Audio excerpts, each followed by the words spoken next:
Hello les mamans, ben ça fait quelques fois qu'on se retrouve pour ces quelques vidéos où je vous invite à faire un petit parcours avec moi pour apprendre à me connaître, pour vous apporter du mieux-être dans votre vie du quotidien et dans votre vie de famille, et aussi pour que vous vous sentiez un peu moins seul dans votre quotidien quand c'est compliqué.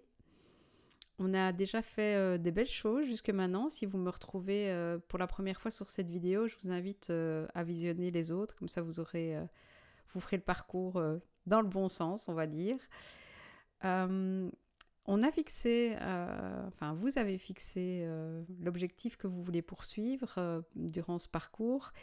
Et du coup, moi, ce que j'avais envie de faire dans cette vidéo-ci et dans les prochaines vidéos, c'est vous expliquer peut-être des grandes leçons de vie que j'ai appris et qui font que c'est plus facile aujourd'hui de vivre les événements, d'avoir une certaine paire de lunettes et une certaine lecture du quotidien.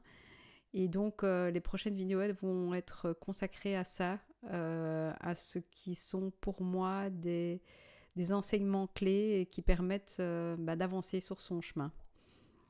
Alors, la première chose que j'ai envie de vous partager aujourd'hui et qu'il me semble importante, c'est que quand on est en couple et quand on a une vie de famille, en fait, on a comme un principe comme ça qui sous-tend la relation, qui est que on se dit, ben, si l'autre m'aime vraiment, si vraiment il me connaît, si vraiment il sait qui je suis, eh bien, quelque part, il devrait être capable de savoir ce qu'il a à faire, il devrait être capable de répondre à mes besoins, il devrait savoir qu'il doit faire telle ou telle chose pour que je sois bien. Et en fait, ce postulat est complètement, mais complètement faux, parce que il n'y a qu'une seule personne qui sait exactement ce qui est bon pour elle, c'est vous. Et on aimerait bien que l'autre les devine par un coup de baguette magique, mais c'est pas comme ça que ça fonctionne en fait.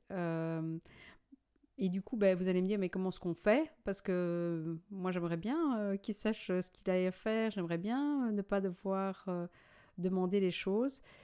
Mais en fait, moi, ce que je vous invite plutôt à faire, c'est d'abord d'être clair sur ce que vous souhaitez. Parce que quand on est une maman, en général, on met ses enfants en premier, son couple en premier, euh, la tenue de la maison en premier. Donc, on met tout ça en premier, sauf soi. Et donc, la première question, c'est mais finalement, qu'est-ce que vous voulez réellement? Comment vous avez envie que ça se passe? De quoi vous avez besoin de plus par rapport à peut-être l'objectif que vous vous êtes fixé ou de manière générale? Et une fois que vous êtes bien clair avec vous-même et que vous savez exactement ce que vous voulez ou éventuellement ce que vous ne voulez plus, eh bien, c'est important de pouvoir se positionner et le dire ou le demander.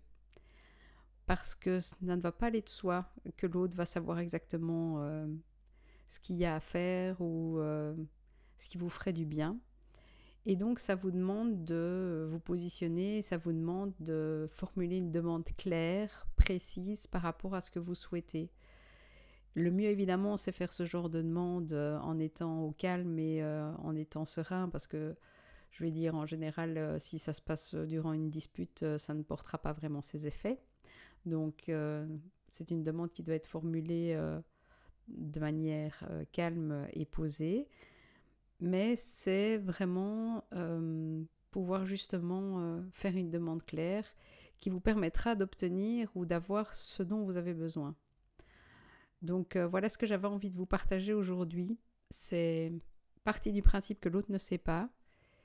Et c'est normal qu'il ne sache pas, parce que parfois on en veut à l'autre de ne pas savoir, mais il faut savoir que chaque personne, chaque être humain a une manière de voir la réalité qui est différente et qui est due à sa propre expérience de vie, qui est due à sa propre personnalité.